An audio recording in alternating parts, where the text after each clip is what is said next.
Bye!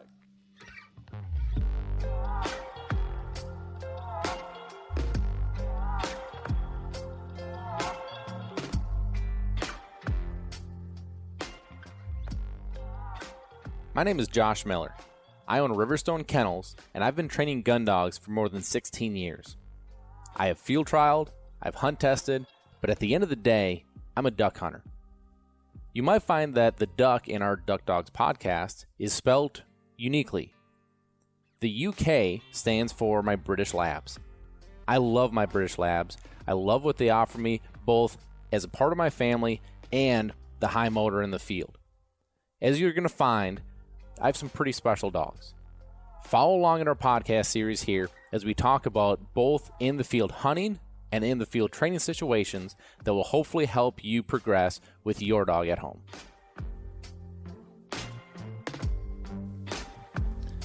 Welcome back to another episode of Duck Dogs, everybody. I am your host, Josh Miller, and we are finally back in the studio after a very, very busy couple weeks. We have a lot to fill you in on and some pretty exciting stuff to talk about. So before we get going, we need to make sure we thank our wonderful sponsors that make this show possible.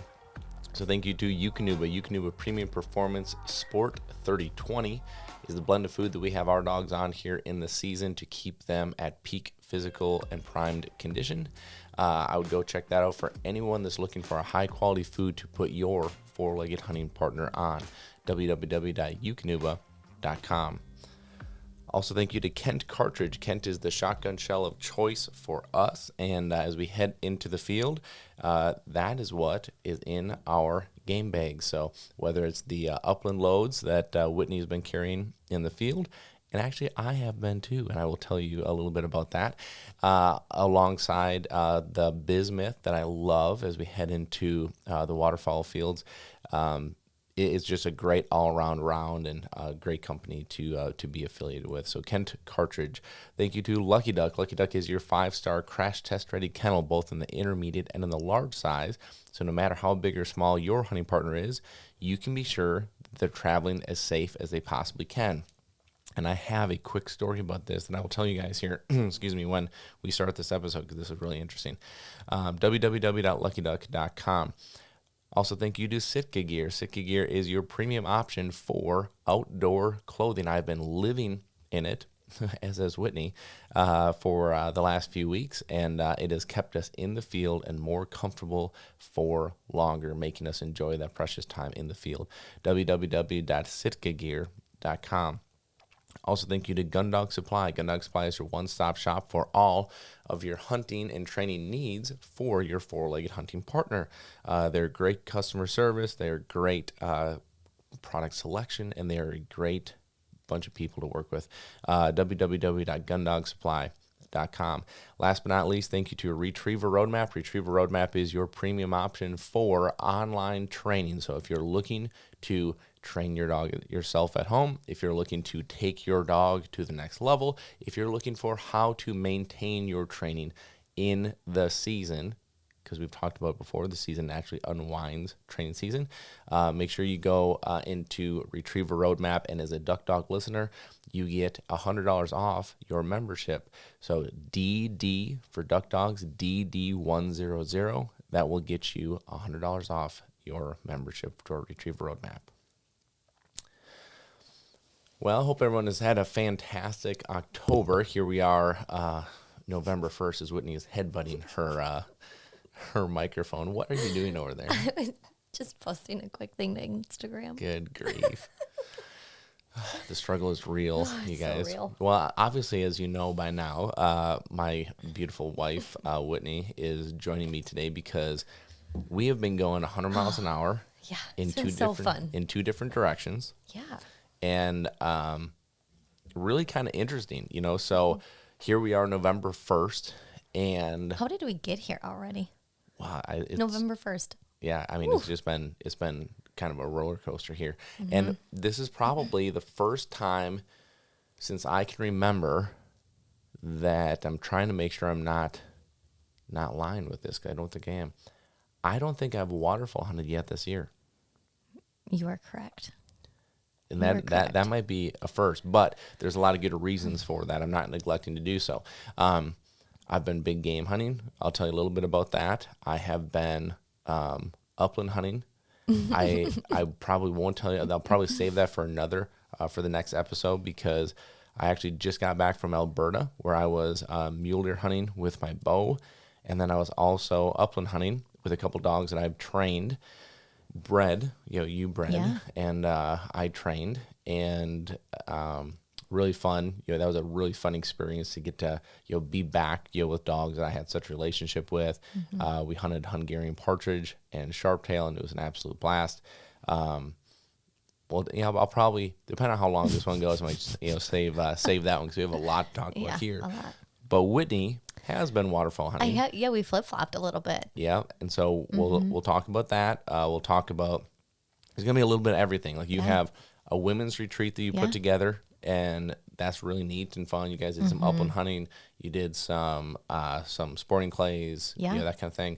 I'm gonna tell you guys, if you guys are at all big game, specifically whitetail hunters, or have interest in that, I've got a pretty wicked story to share with a deer of a lifetime that I've been chasing, which is probably the biggest reason that I have not been able to waterfowl hunt. Between that and, as you guys heard on the last episode, that I was overseas in Scotland for, how long was I there? Like 11, 12 days or something like that. So that was a big chunk of my month, and so there's been a lot of things going on, but before we get going, I want to share with you guys a quote that I've heard, and I heard this probably about 6 to 8 months ago. I have a running list. Have I ever showed you any of my running list of quotes in my phone? No, I don't think you ever have. So if you look at this, like look at all these quotes Oh, that I that's have. awesome. Still Oh my going. gosh. Still going. It's amazing. Still going. That's a lot. Yeah. So Where do you compile them from? anytime that I hear something, and now these are either quotes that I hear or something that I hear someone say that like resonates with me and I want to remember it. Sometimes they're just honestly just blank thoughts that hit me. And if I feel like they're impactful, if I feel like there's something I want to reflect on, I just put it in my notes. And I use them in the Retriever Roadmap community. Somebody had asked me, actually, Ben Commodore, who some of you guys have known. He worked with Dive Bomb. He's now an outfitter up in Alberta, Cloud9 Outfitters. He's doing a great job up there. He had asked me if I could do Motivational Monday inside the Retriever Roadmap group, and so a lot of those motivational directions or ideas come from this list. And there's one that hit me probably like mid-year, and so we have had a few people that we know, or people that we know, friends of theirs, things like that, pass away way too young. We just had that accident on the lake, and he was Like early 20s? yeah. I mean, like I think maybe you just kind of get to a point, and maybe there's a little bit more of a reality now that we have kids. Maybe there's more of a reality now that we're Don't say it. I Don't was say I was it. gonna say mid 30s, your early 30s, but I mean I think it just becomes more real, right? Yeah, That like totally. you're not invincible. You don't have have millions of years ahead of you. You don't some of the stuff starts hitting you. So one thing that really hit me is this quote right here. I'm just gonna read it here. That procrastination is the arrogant assumption that God is going to give you another chance to do what he has already given you the time to do. Oh, I love that. I really like that a lot. Yeah. Procrastination is the arrogant assumption that God is going to give you another chance to do what he has already given you the time to do. And why I love that so much is because, quite frankly, I've embraced that this year. And that's why I have not waterfowl hunted I haven't at all yet, right? And waterfowl hunting for me, as much as I love it, it is work, right? I mean, and we were literally talking about this earlier today, Whitney and I were, where, it's just, Whitney had made the comment, do you mind if I share the comment Go of for it. that I just seem very happy. Mm-hmm. Right? That Very relaxed, just happy, easygoing. You don't get flustered. yeah. Well, and that may not be as like that's probably more true this year than has been in years past. For sure. I would say. And a lot of that to me has to do with the fact of like that anytime we're waterfowl hunting, there's a bit of a weight that I end up taking the brunt of, and the reason is not because of anything that anyone's doing, but it's me putting pressure on myself, right? So like when we go on a hunt, I feel that it is my responsibility that this hunt goes well, right? Whether it's the way the decoys are set, whether it's the way the blind is set up, whether it's how successful we are, and then I have the other layer of like naturally, and I think any of you would probably be the same way if you went hunting with me, like you would expect a performance from my dogs. And so then I put that weight on myself, like these dogs have to perform and they have to do what they're capable of and they have to, and naturally they don't always, right? Because they're dogs, like we've talked about. And so when that doesn't happen, then I get even, where I'm going with this is that as much as I genuinely and over the moon love waterfowl hunting, there is always that little bit of weight. That is not the same for big game for me. Big game is my opportunity to relax, to take a break, for it to be me time, to enjoy being in the moment. And when we started dating, was I working in the archery shop? No, I was in the paper factory. Yeah. I try to repress that memory as best as I can. I forget about that. But yeah. But my second job was the archery shop. And so this is something that from a very early age, I would have been like, 18, 19 when I got the archery shop job. I mean, this is something I've loved. Like, there's just something relaxing. There's always something relaxing to me about working on bows. Like, and there's a clarity about it, right? So if something was wrong, like, you could figure out how to fix it, whether it was move the rest, move the knock placement, tune, whatever it is, right? Get your timing right. There's so many things, but like, to me that fulfilled me, and that gave me some level of peace. And as much as I would say that I still tried to big game hunt a fair amount, I also feel like in the last 8 years I've done a very poor job at doing that. Yeah, for sure. You've barely done it. Right. And so this year I was fortunate enough to, and I kind of dipped my toe into this last year, which is why I found the deer that I'll tell you guys about in the first place. But this year I embraced it this year, and it was a lot because of that quote of, like there's just always been this thought of my mind of like, hey, when I get to a certain point, like I'll get back to this, I'll get back to this, I'll get back to this. And it's like, no, like go do it. Right. So like I have killed 3, I think we figured this out. Was it 3 or 4? It was 4 deer with my bow. Yep. Up to this point in my life. And not because of opportunity. It's because I'm extremely picky. I'm extremely selective. I get that. To me, to be quite honest with you, the shot is almost anticlimactic, because it's everything to me, everything that's leading up to that. And maybe not the shot itself, but immediately after the shot, somewhat anticlimactic, because I love the process. And so 4 deer up to this point, well, I've shot 2 deer of a lifetime for most people in the last 2 weeks.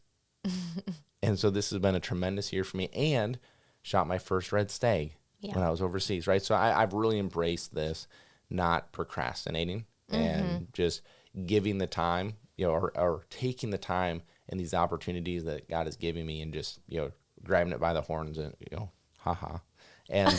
and running with it. And that's why I hunted so much overseas this year. Yeah. Totally. Normally it was a business trip. Yeah. I go over there, I see the people I need to see. I go to a couple trials, go a couple training days, get out. Right. Well, this year was, hey, we're going to hunt stag. We're going to hunt ducks. We're going to hunt roe deer, which that was if I would have killed a roe deer, like that would have been like roe deer, red stag, whitetail. Oh, you're just mule being deer. greedy. Like, but like it was fantastic. And so somebody out there, I think, probably needed to hear that. Yeah. And honestly, like, okay, so when you take those opportunities, like you are fulfilling things that really make you happy, when in return, like make you be able to be that much more focused, that much more driven, that much more Totally. like just happy, a happier person, which lifts you so much and every other person around you. Yeah, and that's actually a common trait that that leaders miss. Yeah. And that's something that, I'm as you know, I'm always trying to better myself, whether that's books that I'm reading or seminars that I'm subscribing to, and like trying to pick up nuggets of how to be a better me. How do I be a better leader, better husband, better friend, better father, better boss, whatever. And that's one common trend that leaders get sucked into, is that they have such tunnel vision, and they're so naturally driven individuals that they don't take time for themselves, Yeah. which they end up imploding because they're not realizing that doing something for yourself will actually make it to where you're more approachable, Yeah. you're more empathetic, there's so many things that go into that. But this is the first year that I've probably ever done that. For sure. And I've really been enjoying it. So we'll talk a little bit more about that later on. But now I want to get to Whitney, because she has actually been out with the dogs and been doing a great job. And this is kind of a cool thing. So Whitney had a women's retreat that you put together. excuse me. Yeah. That you put together, and kind of tell us about that and what went into that. Yeah. So there's just so many times where like these men go hunting, and I've over and over and over, I've heard women who've had kids that a lot of times their husbands will say, go find a hobby, like go do something. A lot of times women get wrapped up into being a mom and working, and we completely 100% put ourselves to the side, like exactly what we're talking about, right? Like all of a sudden we just have little babies to raise, and our husbands are, I don't know why, but like it just is the role that we take on, and we take full responsibility for it, and we just kind of lose ourselves after we have kids a little bit. And it's not a bad thing at all. It's just the womanly instinct. And so I have a lot of friends who are moms, and I was like, you know what? Like we all have such a passion for the outdoors. How amazing would it be if we could all get together, hang out? We love to go and shoot. We love dogs. We have all these things in common. So let's try and get something together. So that's what I did. And it was a women's retreat because we went to the Horse and Hunt Club, which is a club that is about an hour and 20 minutes south of here. And we had an opportunity that in Minnesota. In Minnesota, yeah. And I loved it because we had such an opportunity to do different things. We could go and shoot trap, and we could go put birds in the field. We went to dueling pianos. They have a great restaurant there. And so there were these things that we didn't have to go and just hunt for 10 hours a day. We had all these different things because as women like to do, we like to just hang out and talk and take our time. And we didn't want to feel rushed on anything. And it was so cool. And Aaron from The Office came, not from the show The Office, Riverstone Office. That is funny that there is an Aaron from The Office. Totally. So Aaron from the Riverstone Kennels office. The Aaron. Could you imagine if there was a Office documentary on the kennel? Stop it. That would be so cool. We should go through. Cool We should go through word. sometime and be like, who is what? Oh, yeah. We have all the characters. Okay, anyways, back on track. So it was amazing. So it was just a 2-day retreat. We got this amazing Airbnb. I brought Purdy and Sally. My friend Wendy, she brought Tessie, Tessie was in our breeding program. She was a mama 3 times. We had Jamie, who brought her springers. Or what are they actually? They're water spaniels. And Jamie, Jamie I'm wouldn't. so Jamie sorry. would not appreciate You are going going to to strangle me next time you see me. I'm so sorry. If you've never seen a water spaniel work, Oh my gosh. and Jamie and her husband Nate Yes. they're part of our strike team. Yeah. And if you don't know what the strike teams are, go look at Retriever Roadmap. It's my absolute favorite part of the program. Yeah. But essentially they're just training groups, and we get together once a week, once every other week, depending on schedules and availability and things like that. But these little spaniels they, for the lack of, like, I think of a teddy bear running, like, as, 'cause, Totally. you know, they're fluffy and they're small, but they're so energetic, like, pop, pop, pop, pop, pop, pop, as you go to retrieve. And they Yeah. have such personalities. Like, Rhett, who is their oldest one, Oh my gosh. I mean, there was a point Hilarious. as it was getting longer in the year and the water was colder, like, he would run out and he'd hit the water and he'd, like, jump back and he'd, like, look back, like, I'm not going in there, you know, just like, it was so funny. Some of their dogs, you know, personalities. Oh my but, gosh, yeah. amazing. And yeah, so Jamie had them. She had specifically Winnie, their little female. And then I had Nikki there, and Nikki, I actually met her through Horse and Hunt, and she's just amazing. She's just the most genuine, sweetest person.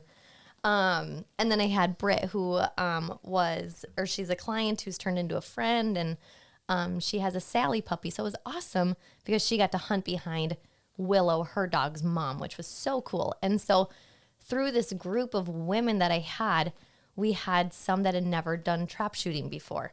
We had some that had literally never upland hunted before. We had some that had hunted behind pointers, but never a Labrador retriever. And so we had all these firsts just within, 6 of us. And it was so cool that we could all just hang out, have a good time. There was no pressure. You never felt any pressure, even when we were doing the trap shooting. Of course, like, I'm the competitive one, right? So they're like, oh, should we keep score? And I'm like, yes, absolutely. We're keeping score. I'll be the scorekeeper. Go figure. Go figure. I actually did win, just to throw that out there. Yeah, I would have fully expect you to throw it out there. But it was just so fun, and we just like cheered each other on. And I think it was just such a breath of fresh air for us to get together and do something that we're so passionate about. And it was so relaxed. The Horse and Hunt had dueling pianos one night, and it was like Halloween themed, so we all got to dress up. And we're making it an annual trip now. And we're like, this was amazing. Like, what a great way for us to get together, share our passion, have some girl time, and just kick off the hunting season. And now we're planning another hunt in November. Oh, I didn't know Surprise, that. surprise. There you go. That's great. But yeah, it's just so cool. Now we have like a texting thread, and like all of us got to now come together, and now we're like a great group of friends. You know what I've loved about this from, like, watching as an outsider, because I had no part of this. You did everything on your own. You organized it. You had the invites. You did everything. My biggest takeaway was how I screwed up in getting you into because. What do you mean? Well, because you weren't a hunter before we started Never, dating. ever, yeah. And naturally, because of probably the archery job, we were really archery hunted together. You know, so how Whitney actually got into the outdoors was because I was working in the archery shop. I met this kid named Josh. Well, you didn't meet me there. You met me at high school. So we are high school sweethearts. Aww. And oh gosh, but what Whitney figured out pretty quickly was that I was either in school, in sports, or working. And so I think, I might be putting your words in your mouth, but I think the reason you came to the archery shop so often was because you realized that you probably aren't going to get to see me or hang out with me much unless you come see me at work in that time. Or I just really loved shooting archery, and you just But not happened at the time. to be there. Not at the time. What I'm Yes, you are 100% correct. Yes. So I had bought you your first bow. Yep.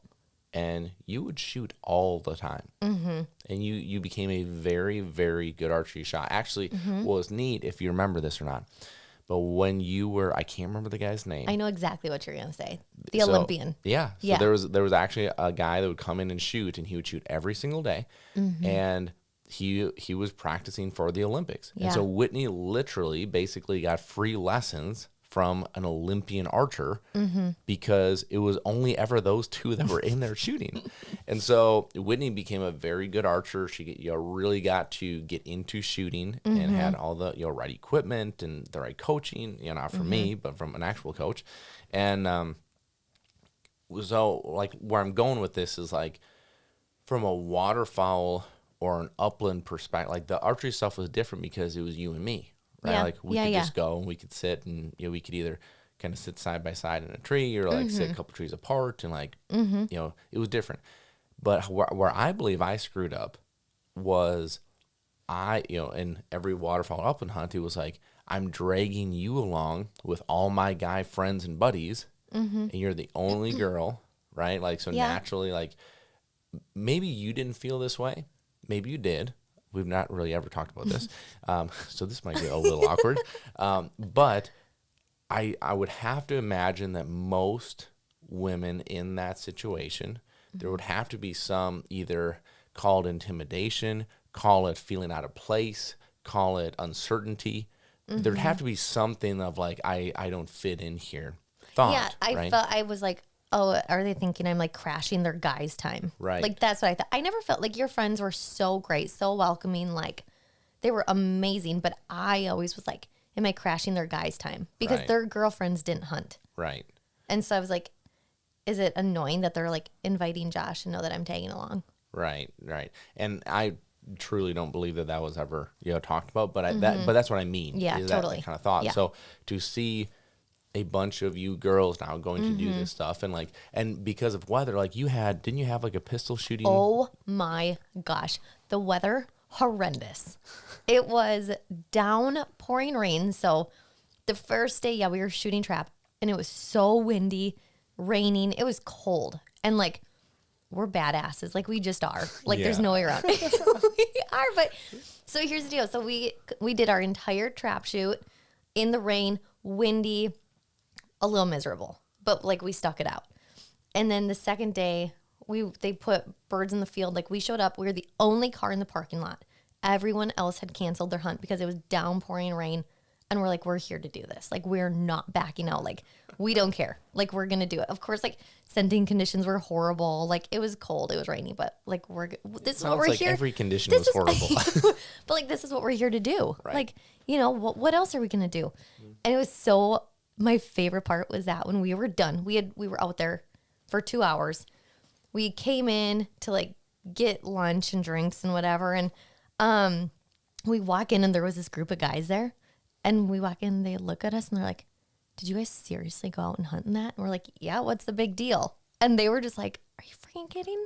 Like, because we knew that they were ones that had canceled. Right. Just to go and have like, not to go out and hunt. But we were just like, hell yeah, we did this. Right. It was awesome. We were Right. proud of ourselves. Well, and this is, to me, this is where, I know that there's probably going to be, some feeling out there, which I know you feel the same way. So that's why I'm going to address Okay. it, is that you didn't want this to be a pen raised bird thing. No, we did not. You were planning a South Dakota I was, trip, and you were yes. getting all that stuff done. Yep. And as much as I think you guys all would have loved this, I also think that this offered itself more of, that relationship, Yeah. time that I think you guys were all looking for. And, this is where too, like there is a place for the pen bird situation, whether that's in a situation Yeah. like this, whether that is getting kids involved where you're ensuring, ensuring as much as you can, some success, or yeah. a young dog thing, Or where new people who had never hunted upland Right. before. It was awesome for that fact because we were like, okay, this is how we're gonna walk. This is the safety part of it. Like, this is like watch them get birdie. Like, because we knew where they could, where you they did put have the girls birds that down. were pretty new. Like, Yeah, we had Right. people that had never upland hunted. okay. And so it was perfect, absolutely perfect to go and do the trap shooting. Okay, now we've got our gun safety down before we even get into the field. And now we can take our time. We know we're going to be successful for like Sally, who this was her first hunt, and like my dog Sally. And then the girls who had not upland hunted. It was the absolute best way to do a teaching retreat Yeah, for that's upland great. hunting.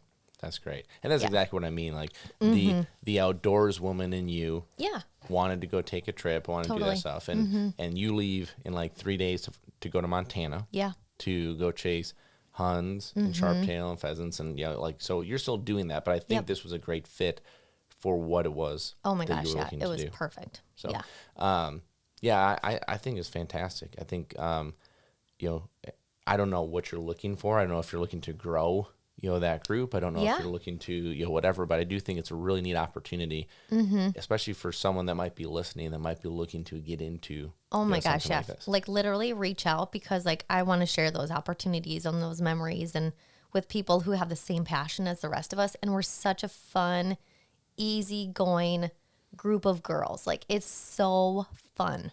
Yeah, Jamie dressed up as a Ninja Turtle. For, The dueling pianos, it was amazing. so if you're listening to this and this is something that might trip your trigger, reach out to Whitney Yeah. on Instagram. On Instagram. And I'm the worst with Instagram messages. So don't be offended if it takes me a couple days to get back to you. Or a week. Just or 2 weeks.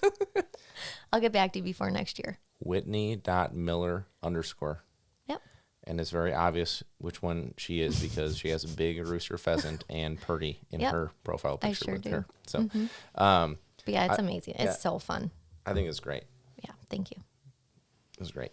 All right, so we want to talk North Dakota ducks because I think that you have some really cool insight there. I think you had some cool experiences that I really want to get your insight on, and some cool dog work. Yes. Stuff that you want to go over.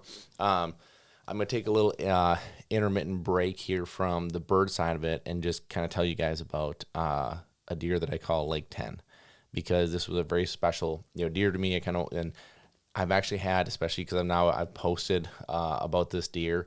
If you have not seen it, you can go on my Instagram page, my Facebook page, and see this deer. It is a very special deer, and he's a giant. There's no way around it. And what I'd like to do is to kind of give you guys a quick story, because I've had a number of people say, like, what's the full story? What's the full story? Well, I really don't have an opportunity to give a full story except on this platform, because I can kind of paint the picture. So there is going to be a YouTube video on this deer coming out hopefully in the next couple days. It is a vlog style video. So, like, you're not going to see the arrow fly. You're not going to see that because, like, I'm self-filming all this stuff with my phone in a vlog form. But I do get some cool videos. I get him making a scrape as he's coming in right before I let the arrow go. There's some cool stuff there, and there's a cool backstory too. And it was a grind, this season, to even be able to harvest this deer. So background on Lake 10. So I was fortunate enough to hunt this farm last year that my good buddy Joe has.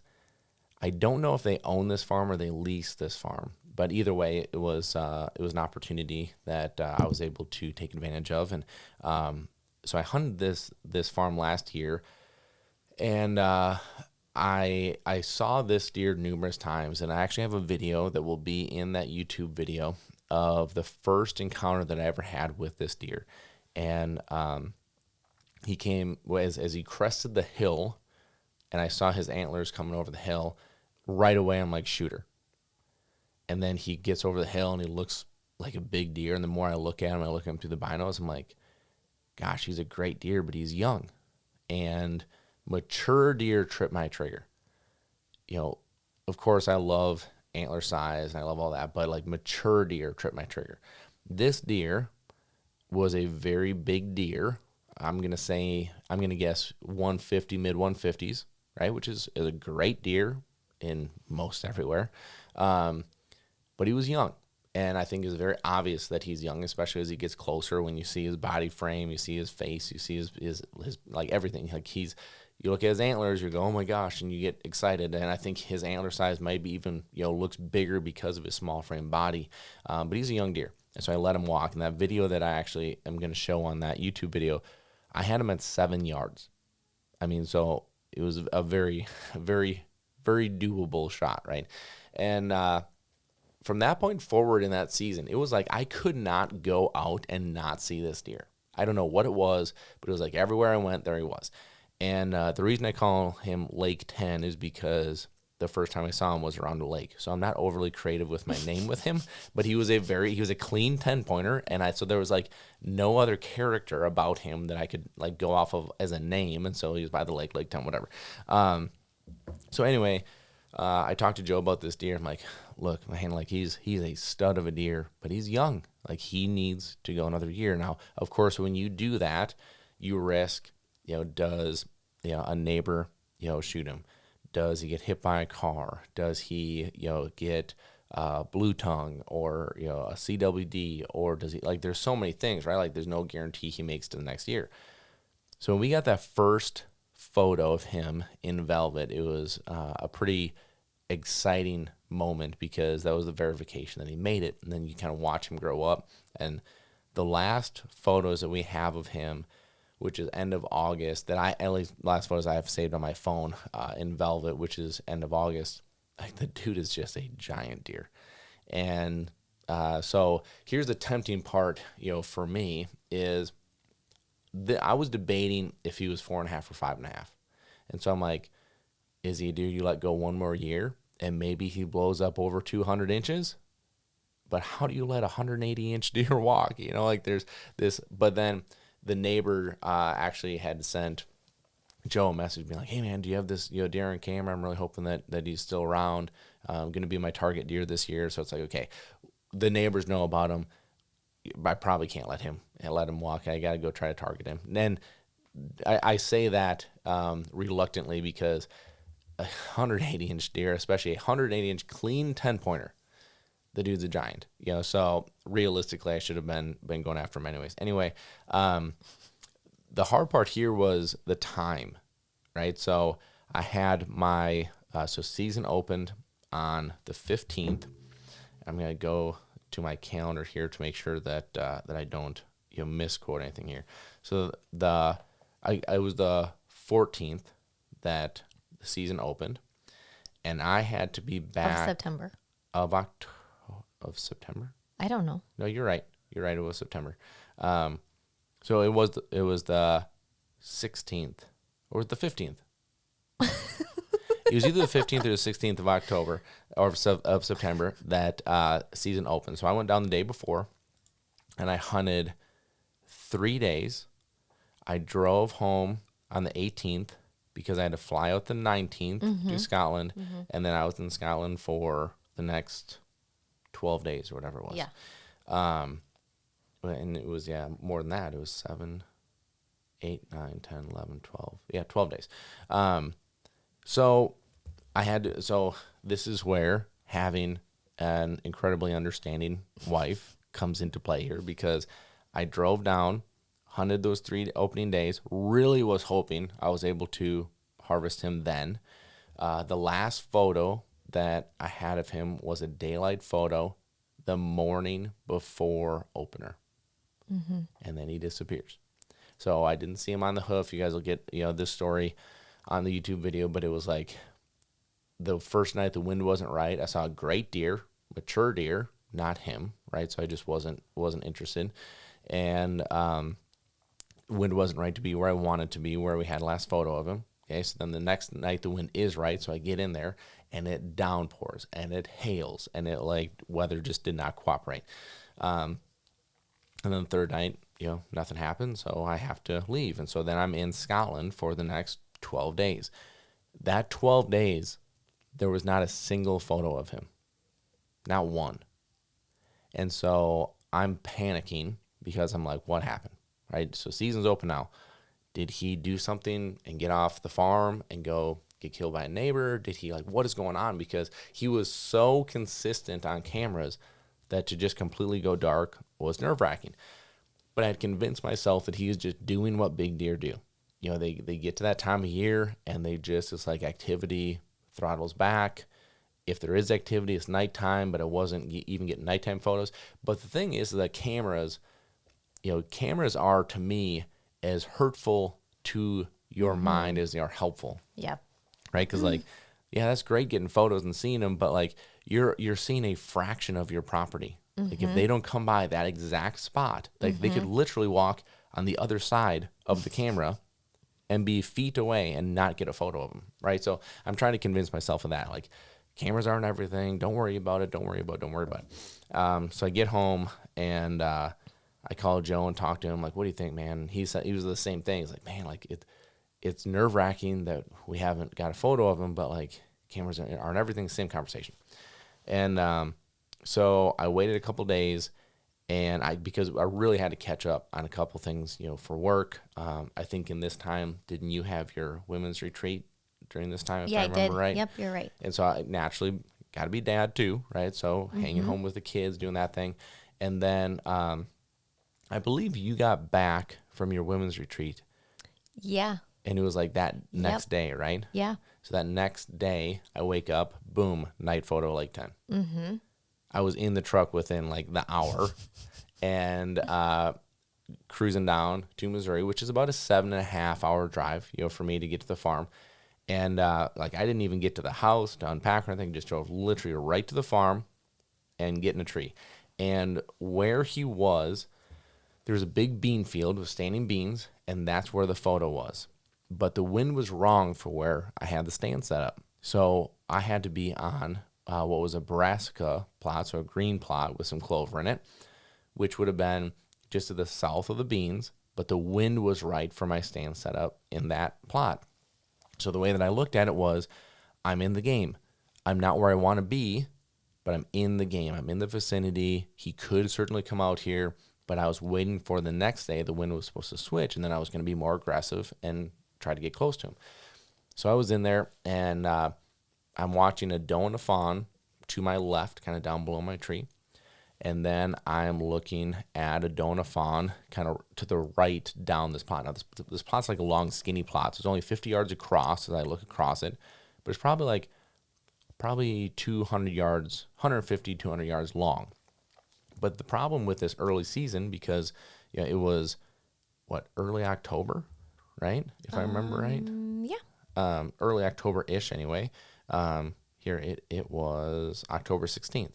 So there, especially in Missouri, there's so much green up yet. So like when I look down the long end of the plot, there's leaves and there's branches and there's everything. So I can't see everything super clear down there, but I see there's a doe and a fawn. So I'm kind of like watching the doe and fawn up close, kind of check over at the long ones, look back, and do this a few times.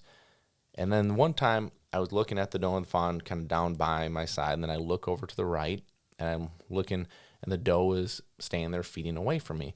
So I'm just kind of looking. I can see her tail and her hind end, obviously facing me. And she lifts her head up, and it's like, whoosh. That's not a her. And it's like, it was like tons of antler just whoosh up. And I immediately knew it was him. I mean, like, immediately. It was like, so that was a really awkward sound. That was really strange. I was like, oh, yay, something like that. Anyway, naturally I get super excited, right? So I'm watching him. I'm trying to look at him through the binos.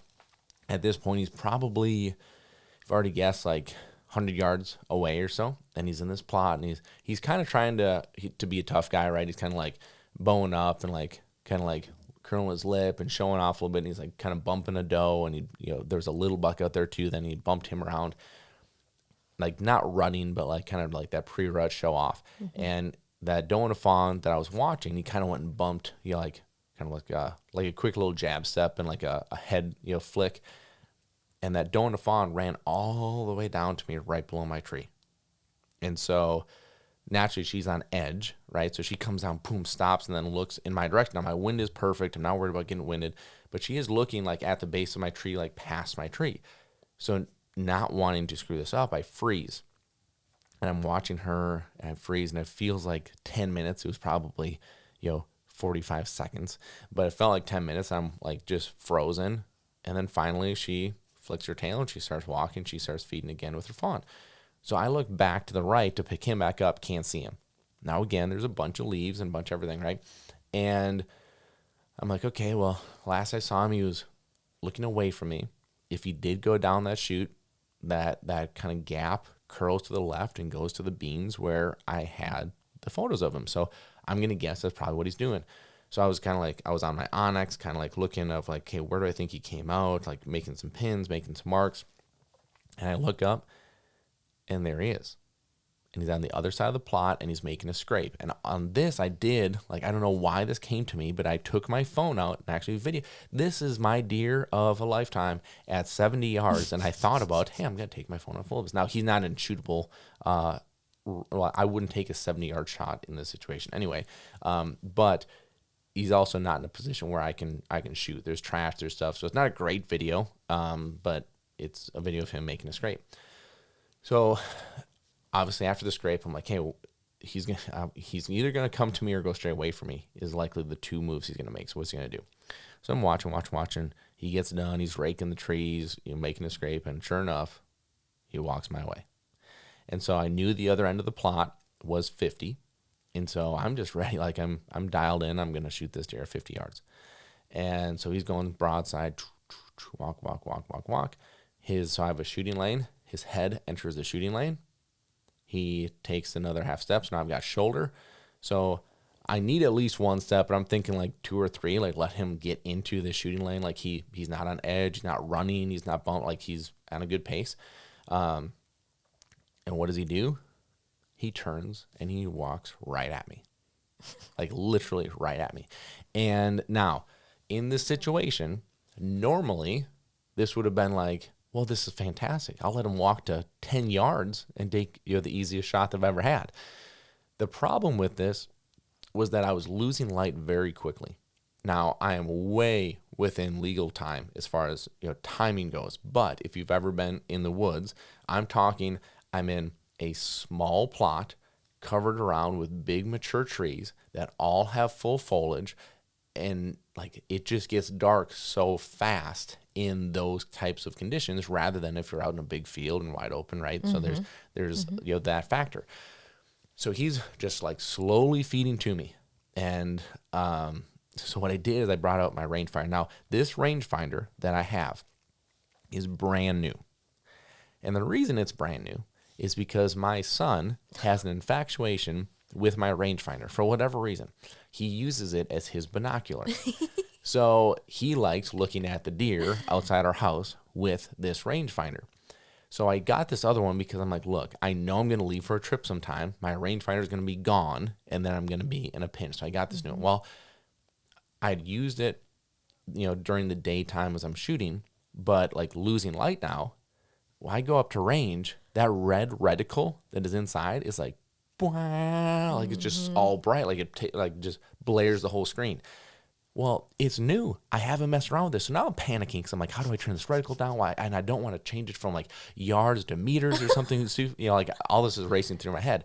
So I would range, and then I would literally keep holding up and let the red go away. And then I'd know where the reticle is and range again. And then let it go away and range again. Like it was a shit show. Anyways, he keeps coming to me, but I am losing it. It's that point of the night where it's like every minute seems like there's another layer of dark. Like you can feel it, another layer. Mm-hmm. So the last I ranged him was 41. And he is well in my shooting lane. And he takes a step, which is a hard quartering 2 shot. And in this moment, I had a decision to make. Mm-hmm. Because so the decision was, do you gamble his next step? Is his next step to turn more broadside and give you a more traditional, clean shot, if you will? Or is his next step to continue his path straight to you to where he takes that shot away, unless you're going to take a full frontal shot, which at 40 yards I would not. I just wouldn't feel comfortable with that. And lose light because I'm going to get to a point that I can't see pins. I can't, all that kind of stuff. And so I felt that a deer like this does not screw up very often. That's why he gets big. And I had to execute and take that shot. And now that quartering 2 shot, quite frankly, a frontal shot is an extremely lethal and ethical shot, especially if you know what you're doing. It is. Like, I know it's not a traditional, hey, broadside, right behind the shoulder, which I could go on and on about how right behind the shoulder I don't believe is the right shot either, because how often these deer duck, shoulder blades get in the way, people hug the shoulder too much, and then they get into trouble, right? Well, that's a story for another day. But like it was a shot that I was very comfortable taking. So I shoot, hear impact, see him run off. Now again, it's getting dark, and I'm watching him kind of go through the leaves, right? Because as I've said, all the foliage up, and I mark where I last see him. Now, where I last see him, I can see my yellow fletchings sticking out the entrance side.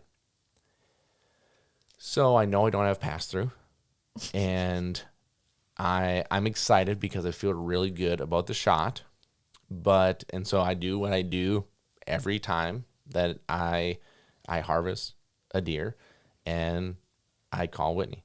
And that's like my first thing that I end up doing. That's my first thing. You know, mule deer is going to be another story. But I FaceTime you right away, right? Like that's just what I love doing that, because I do feel like your support and your, you know, how our relationship is. Like I just love sharing. Like you are the first person I want to share this with.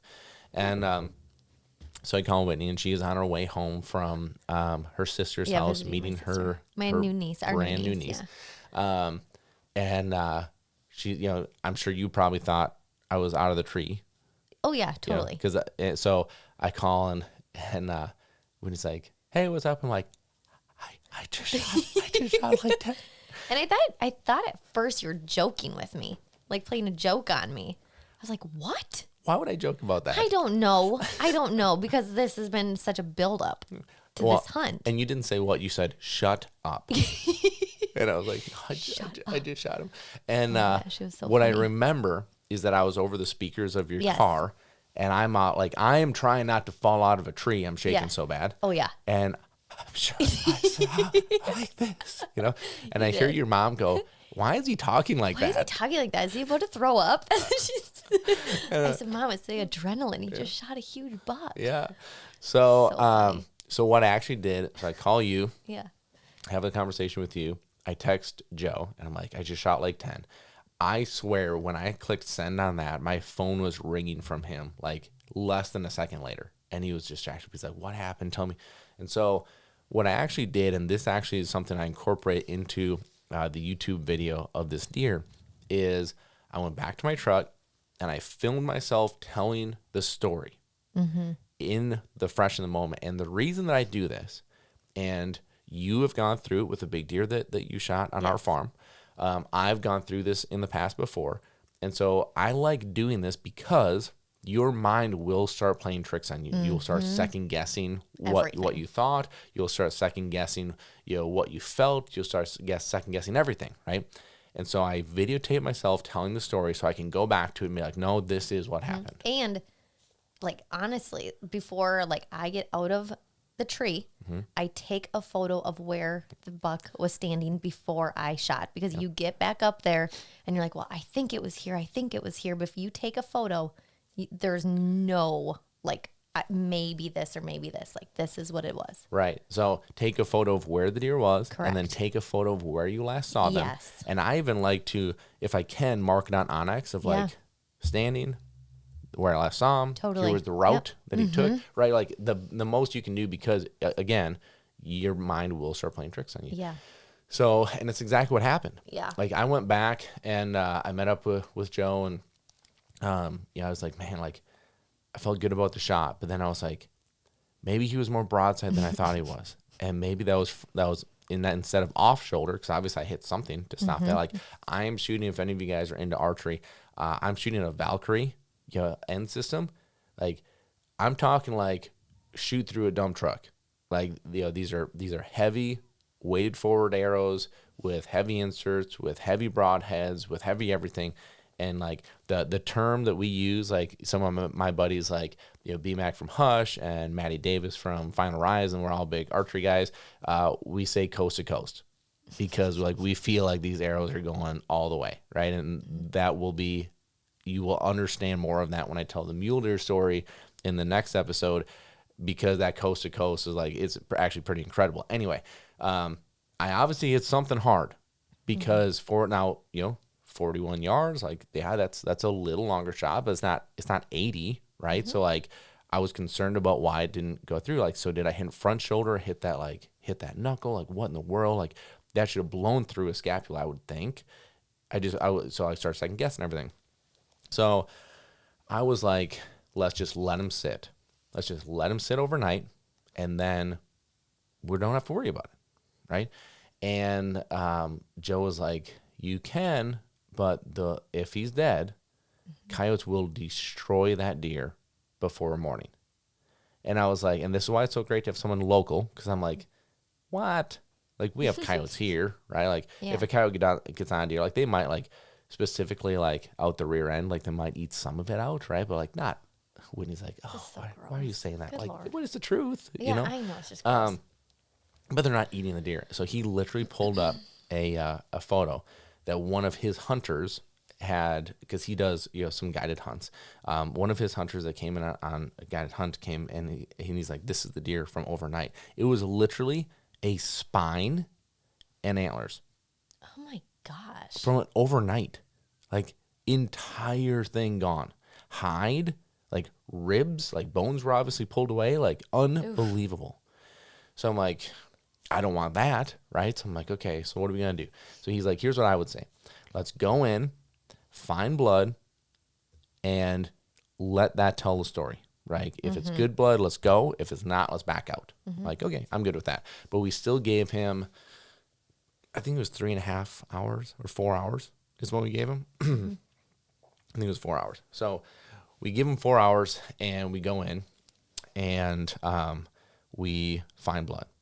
Okay, so, and at first, like, we're going to where the deer shot, got hit, and, now it's dark, and, like, I'm looking at the tree, I'm like, yeah, I think he was in this area, right, and we don't find anything. It's like, well, why don't we just go to where I last saw him run, right? So we, like, walk over there, and, blood all over the place, right?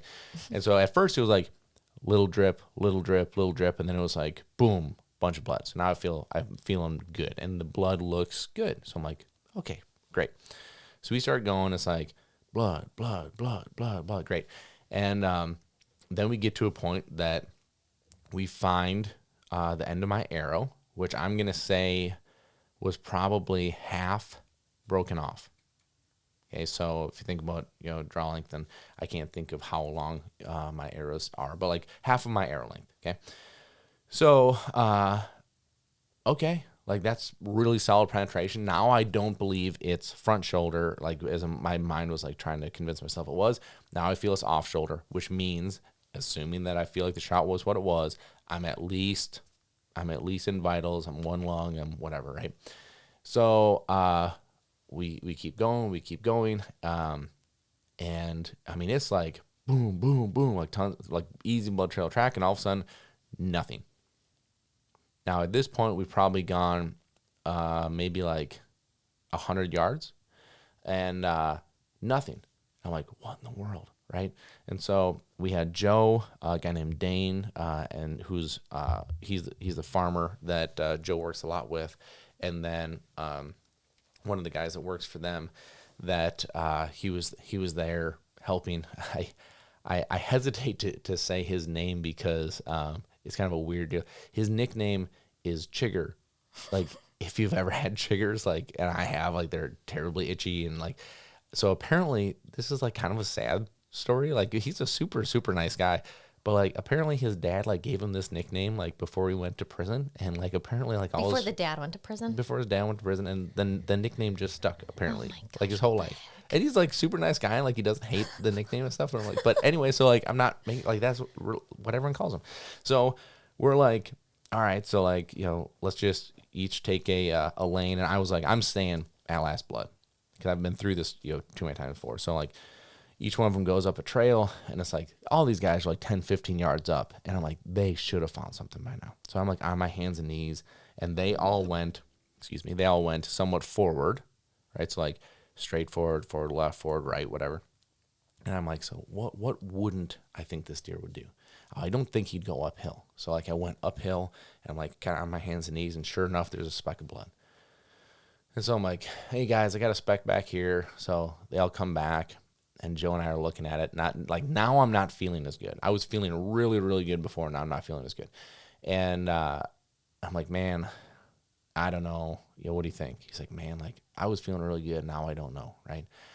Well, Chigger is like way up ahead. Like, I don't know what he's doing or why he's up there. He's so excited. Right. But then all of a sudden he's like, back in the game, boys. And we're like, oh, so we go up there, and sure enough, there's blood everywhere.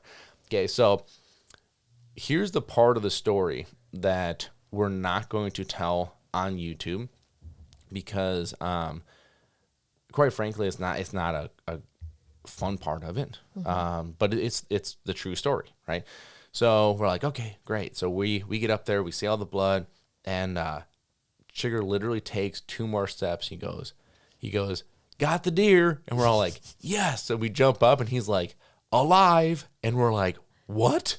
And we see the deer. He's bedded, looking away from us, and all we see is the big beam, right?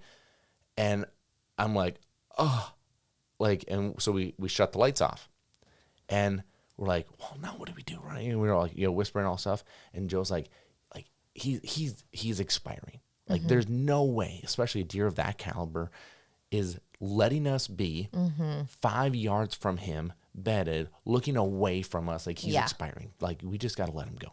And so we literally just, because I was like, let's just back out. And I remember Joe looking at me and going, did you see the size of that deer? We are not leaving this deer. Like, we will sit here all night if we have to.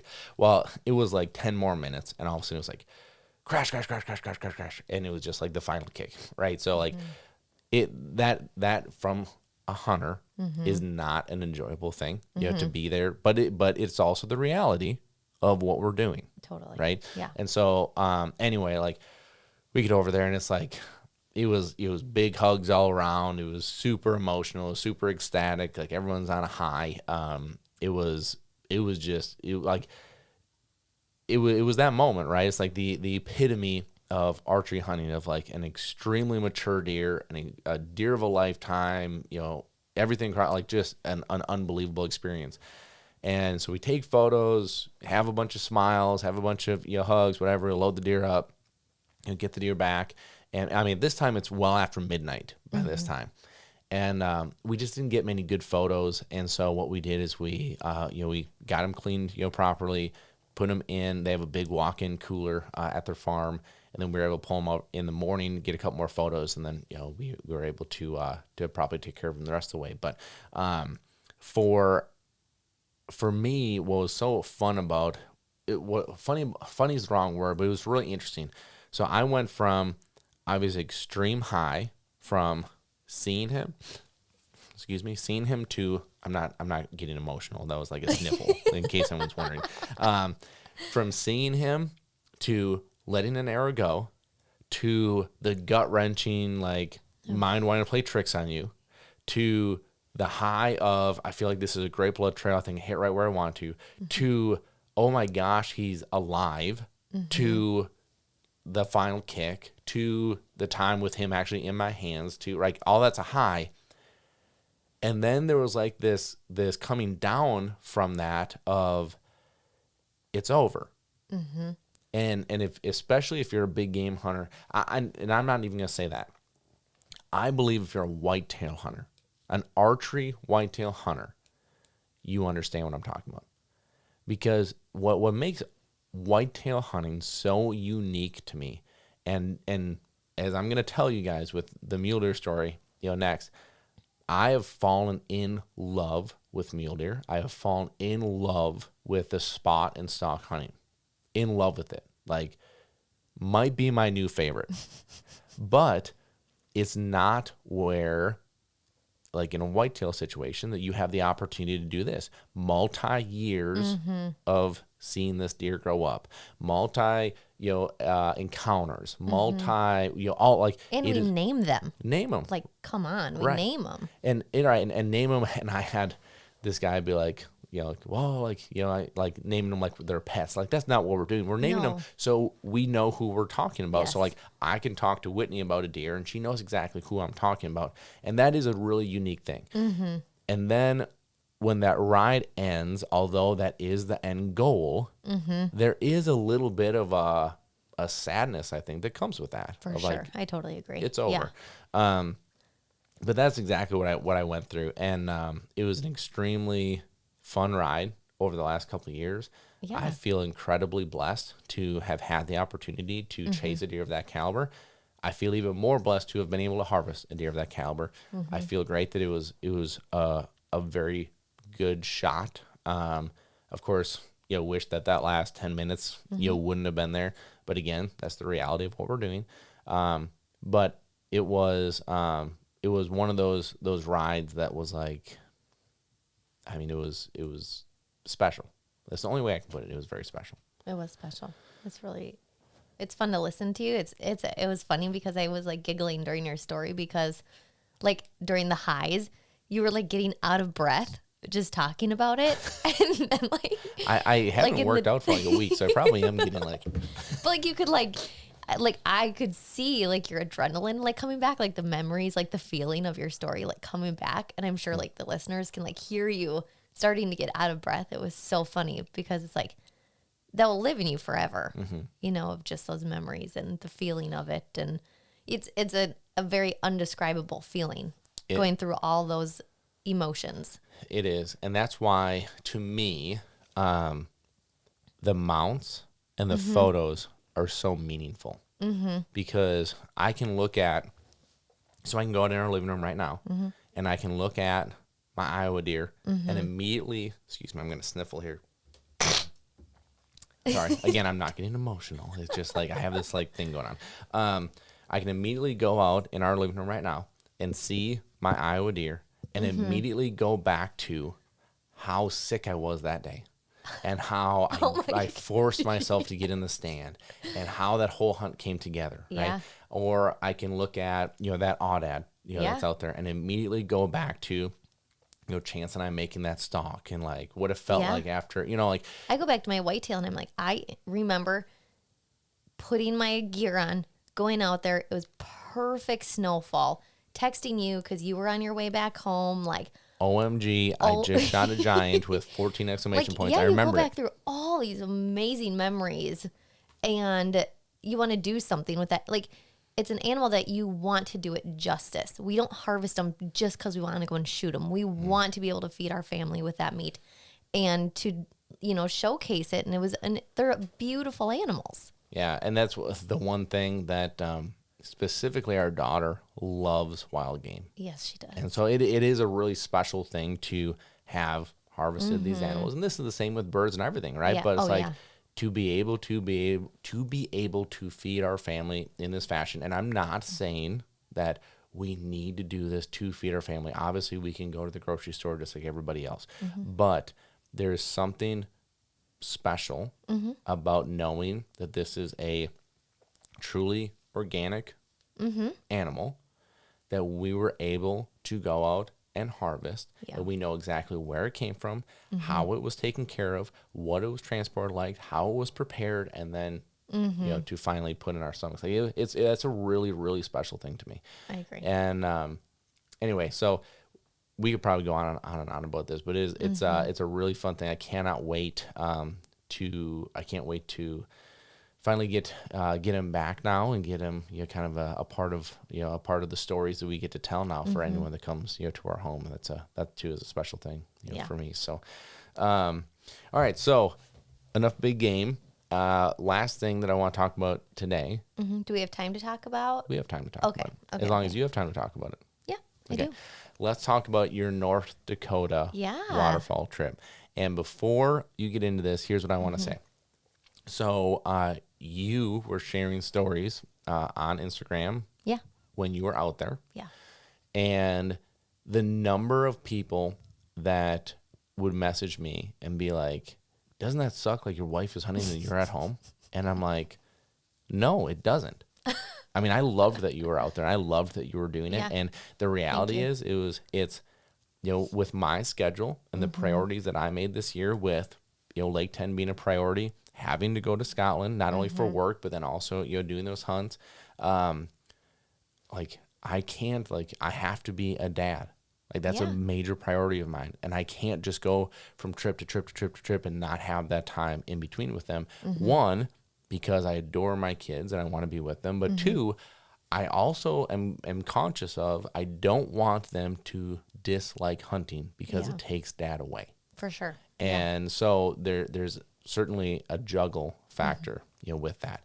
And they will someday be to an age where they can come with, and I'm sure that they will love that at that time. But, and if they don't, that's okay. But what I'm saying is I don't want the perception to be that I dislike hunting because dad's always gone doing it. Like that's sure. not, or mom, because you have a bunch of trips this year you're doing. So we are careful of that. We're very careful of that. Yeah. So tell us about North Dakota. Oh my gosh, it was amazing. So, so I took Did you hear that, everyone? The waterfall hunting is amazing, is what Whitney had said. This trip was amazing. And not that she has disliked it, but but what is exciting to me is that this was another layer. It was a completely another layer. So, it was great. So I went to North Dakota with some friends of ours, same place we go every year. Josh wasn't able to go, and most of the time in years past, I wouldn't have went if my security net wouldn't have been there with me. But I've grown some I am wings. her security net here, in case someone didn't understand that.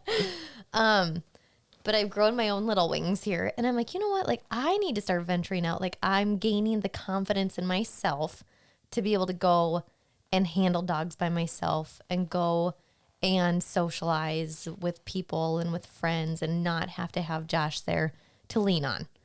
And so I say, you know what? Yeah, I'm going to go and do this. So we loaded up the truck and we went with Kyle and our buddy Kelly. Kyle has Augie. Kelly has Lola. Lola's from Purdy and Clyde. Augie's from Bud. And we went out to our friends Travis and Marie's. And so Most everyone that you just mentioned yes, started as clients, Yes. became great friends. they all have. That's what's so special It's about amazing. So amazing. So we went out there and it was, again, not good weather conditions, but the birds were there. And I've been on a lot of duck hunts in a lot of places. And I always thought I was the bad luck. Like everyone's like, oh, it's going to be such a great hunt. Wait, like this is going to be great. You're coming down at the right time. And it would be like, okay. Like, when's breakfast? You know? And the reality is you weren't the bad luck. That is just waterfowl hunting. I know. And that's what people kept telling me. And I was like, oh, whatever. You know, brushing it off. I'm just going to go lace up my boots and go pheasant hunting instead. But the wind was whipping. It was raining again. Like, literally, whatever. I just get bad weather conditions. But as long as the birds are there, it's amazing. But I had a lot of learning experiences. We did a couple different hunts. We did the Lucky Duck 2x4 blinds. And so it's like an A-frame. But that's what we've been hunting in for a lot of years now. Either like what, pre-built blinds, I guess you could say. Like what would you call those pre-built? Yeah, like we would probably call permanent them blinds, box I guess. blinds or Yeah. permanent blinds. A lot down in Arkansas. Yeah. Or the Lucky Duck ones. And so that's what we hunted in the first day. And that's what I'm used to. That's what I'm comfortable in. Bud was in, and I brought Bud because I love that dog so much. Like his personality and my personality just resonates really, really well.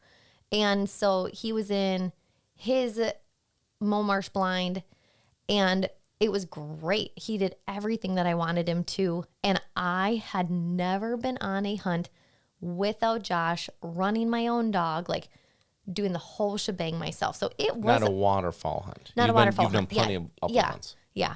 So this was like, to be honest, I was a little nervous going into it because I'm like, I don't want to look like the amateur showing up. Like I have 100% full faith in Bud, but it's also his first hunt of the season and excitement. And like, I'm not the trainer at home. I'm the, hey, we're going on walks and we're having fun. So as everyone knows that has a dog, they just listen to people differently. Not that he doesn't listen to me, but I'm the playful one.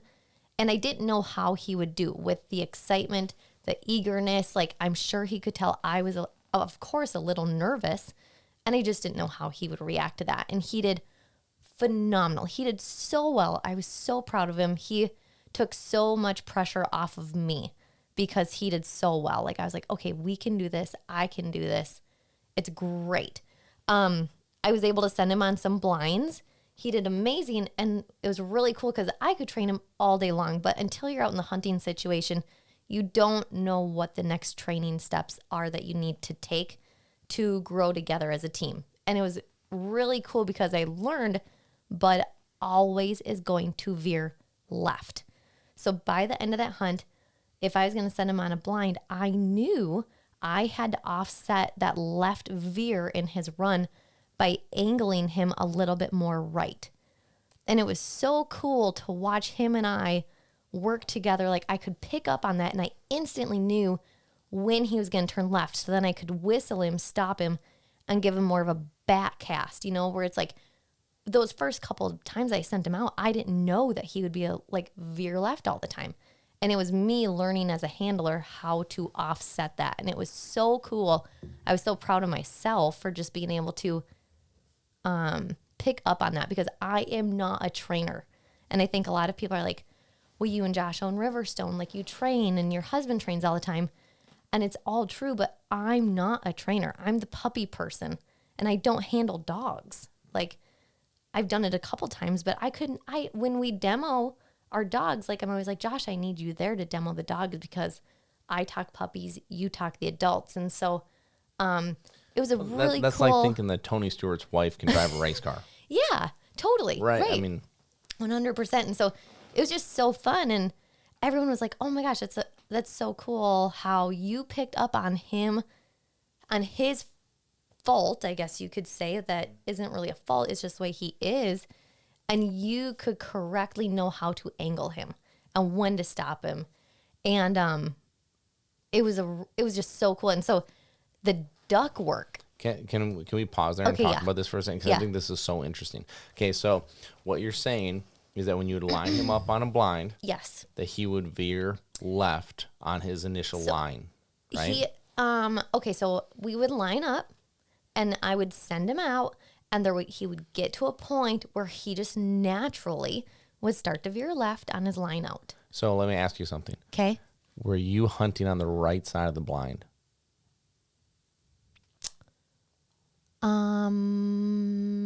Yes. Okay. Wait, though. Okay, but wait.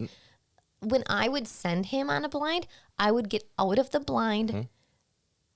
Okay. Here's my thought. Yeah. Okay, let's hear it. And it's because he does not veer left for me. Now, certainly could have been something that you guys he was just doing with you for whatever reason. Absolutely could have been. My thought is that, because I see this a lot, I see people send a dog on a blind, and naturally the dogs want to suck into the middle of the decoys because that's where the majority of the birds are falling. That's where the majority of the scent, the majority of the success has been. So especially if they're going out on a blind, the dog is likely going to fight you towards where they feel like the majority of the success is. And so my thought is, I wonder if when you were sending him, he was taking that left, I guess you'd call it a left veer is the way that you'd called it. But I just wonder if that was why. Like he's sucking into the decoys. He's out of the decoys. These are sailors. Okay. Like these are way out there. Okay. Like way out there. But you don't think that the veer was him wanting to be like, I know, I feel like it's in here. Maybe. But he was like out of the decoys, like not anywhere near decoys. Sure. These were 100-yard blinds. Yeah, and I'm not saying that it was. I'm just saying like that. This is the kind of stuff that gets me excited. For it's sure. like, hey, so why was he doing that? Because he doesn't do that with me. Well, and he doesn't, Maybe it was me lining him up wrong the whole time. Maybe I was overcompensating left. Probably not.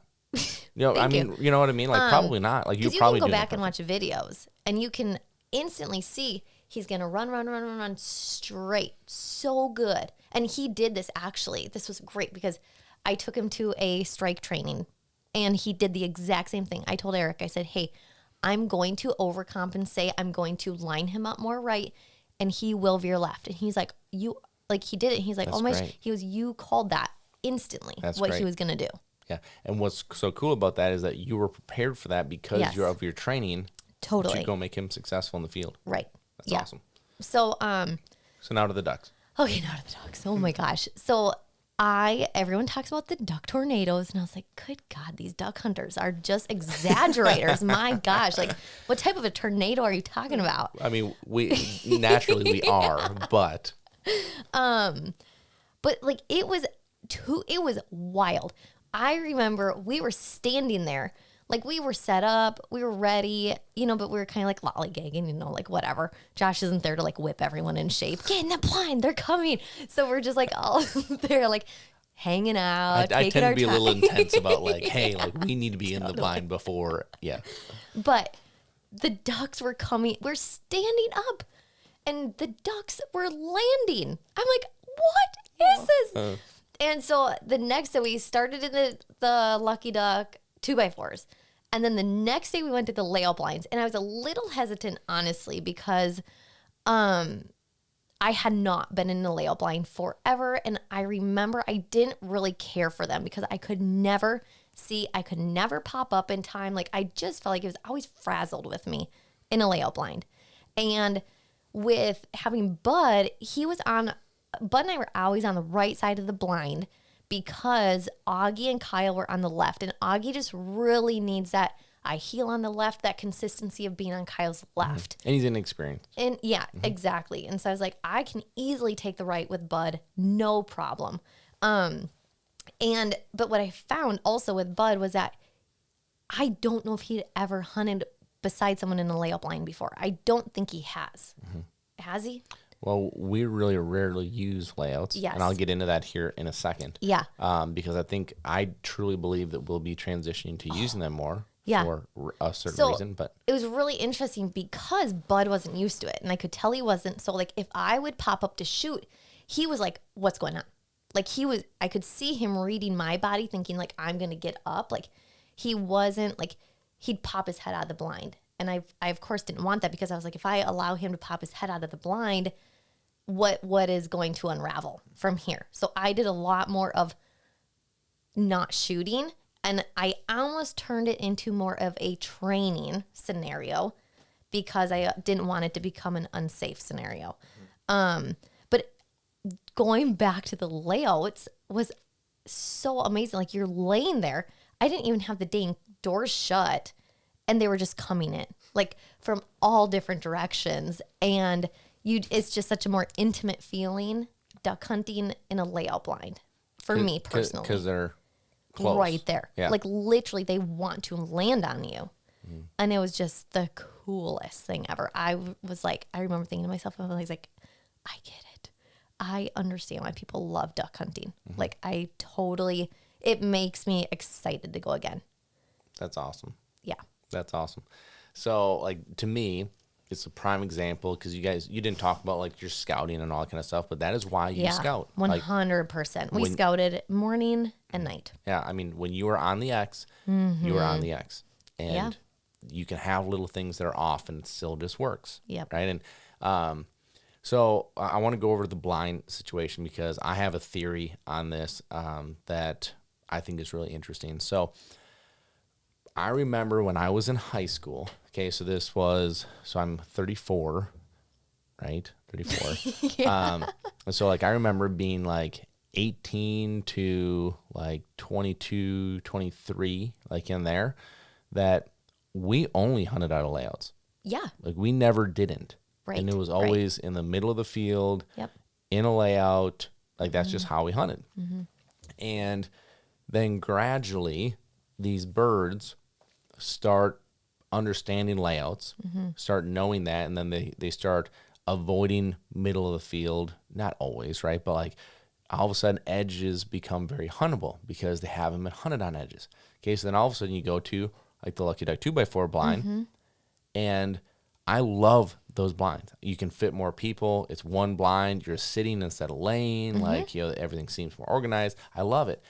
But I also believe that because of now, let's just call it 10 years of hunting these, because that's how most everyone that I know hunts out of 2x4s on edges right now. Totally. Right? Like layouts are so old school. Right. Well, I believe they're going to come back in to be the thing because I believe through, naturally just, generations now of these birds, like the birds that are here today, most every one of them have only ever been hunted, generally speaking, on edges in this way, right? Like, and yes, sometimes, we'll put the 2x4 right in the middle of the blind or right in the middle of the field and hunted that. We've done that too.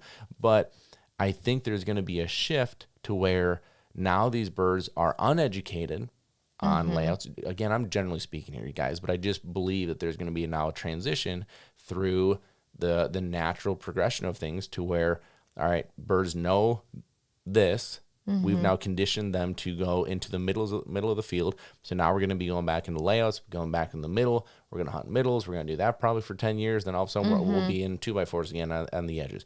And now I could be wrong, but I've hunted with enough people in enough places to really feel like there's something to that. Oh my gosh. It's just like, you just get such a, like in the 2x4, I personally feel like I'm hunting from the sidelines a little bit. Interesting. Like, and you know what I always find? If you look at most of my photos in the blinds like that, I am not in my chair, I'm usually kneeling down. Really? Yeah, I don't know why. I feel like maybe because I feel like I'm hidden more, and I can you don't look want your up. head sticking up Yeah. and moon pine, like what everybody says. That's what they call it. Yeah. And I don't know why, but that's usually, if you look at any of my photos, that's usually what I'm doing. I've never sit in a chair. Well, and it's interesting too, because like those covers, those like the covers, I think they're great because it does stop people from standing up and Yeah. you know, looking. Like the big thing is looking up, right? Yeah. Especially when you get into educated birds, they're gonna circle Yes. and they're gonna like, and you watch them. Oh my they gosh, look right you down do. in that blind. 100% they do. And so those covers help a lot. Like I totally get it. Like I'm gonna look down. I'm gonna keep calling. I'm gonna look down. I'm not gonna look up. But naturally, especially if you only get to hunt a couple times a year, you want to watch the birds. So everyone's looking up. The birds can see them plain as day, right? Like, so I do think those covers help a lot, actually, For sure. but they also do impair your vision a lot too, to where you can't see everything. You know, Yeah. at least not above you. Yeah. Now they made them in the manner where you can see behind you, can see in front of you, which They're I do made like. great. That. Yeah. Yes. But there is some of that. I really think that you're going to see a transition over the next few years to more and more people going back to layouts. I believe. I think it's going to be a more reluctant transition than going from layouts to 2x4 style blinds, because quite frankly, I just believe that the 2x4s are more comfortable and you can fit more people and you can be a little more social and you can like, I feel like I just think most, especially as you get older, not everybody, like there's some people that just physically can't lay in a layout and get up and pop up in a manner and be able to shoot. Yeah. Like sitting on a chair and doing that, no problem. But in a layout, it gets more difficult. So I think it's going to be a more reluctant transition back. Yeah. But I do believe you're going to see that. I don't know when, but I do believe you're going to see it. And I think you're seeing the start of it right now. For sure. So I was hoping to get back out to North Dakota. I'm not going to be able to make it work. But I literally texted Travis and I was like, can we do the layout blinds again? He's like, anything, whatever you want. Because it was just amazing. Like, it's just such a different perspective in a layout blind right next to your dog. And like, we were still having the best time, like talking back and forth, like laughing. And it's just such a different feel, different perspective. Yeah, no doubt. Amazing. Well, I think it's awesome that you had my gosh, that I loved experience. it. I love, quite frankly, I love that you had that without me. And I really, really nice. I really think the big thing is that you got to go experience it on your own. It wasn't like me being there, forcing you to be there, forcing you to like, it wasn't that. It was you were out there because you wanted to be out there. Totally. You were running your dog. You were in the moment. You have the story. You can come back and tell me. Like, I really, really love that. Yeah. And that's why our marriage works. Yeah. Well, one of many reasons, I hope. But well, yeah, having each other's understanding during this, making sure that we're doing what we love to do, supporting each other. No doubt. No doubt. Is there anything else you wanted to hit here? We've been going for an hour and a half, so I'm gonna save the mule deer and the Alberta upland hunting stories for the next one. Yeah, and then I'll have my Montana hunt that I can talk about. Yeah, that'll be good. We got a lot coming. Yeah, well, I'm hoping to get the mule deer Alberta one before I have to go. So I actually have to go back to Missouri, actually back at Joe's because I had bought a couple hunts for some guys that actually help us out a lot in Arkansas, just, landowners and getting us on property and stuff like that. And I really wanted them to know that I appreciate them. And they didn't want cash, they didn't want money, but I know that they love to whitetail hunt, so I was able to do that for them, and I'm excited for it. But so I'm just gonna go hang out. I'm not looking. Well, one, I don't have a tag, but I'm not looking to do that. But I do think that it's going to be something fun to hang out with them, and I'll get to kind of hang out with Joe at their lodge and all that kind of stuff, and that'll be kind of fun. Be able to get to hang out with all those guys. No pressure on anything. Just go hang out. For sure. So, anyway, hope you guys have a great rest of your day, and I'm going to read this to you one more time. I don't know why, but I just really feel. I feel that this is just so great. So remember, procrastination is the arrogant assumption that God is going to give you another chance to do what he has already given you the time to do. Don't go procrastinate. If there's something that you've been wanting to do, go do it. You will always be able to make an excuse of why you can't go do something. Go find the reason of why you can. Have an awesome day. Have an awesome day. Thanks for listening. Be sure to follow us on Facebook and Instagram. Leave us a review on iTunes, and a special thank you to Eukanuba, because without them, we couldn't do what we do here, bringing this information to you.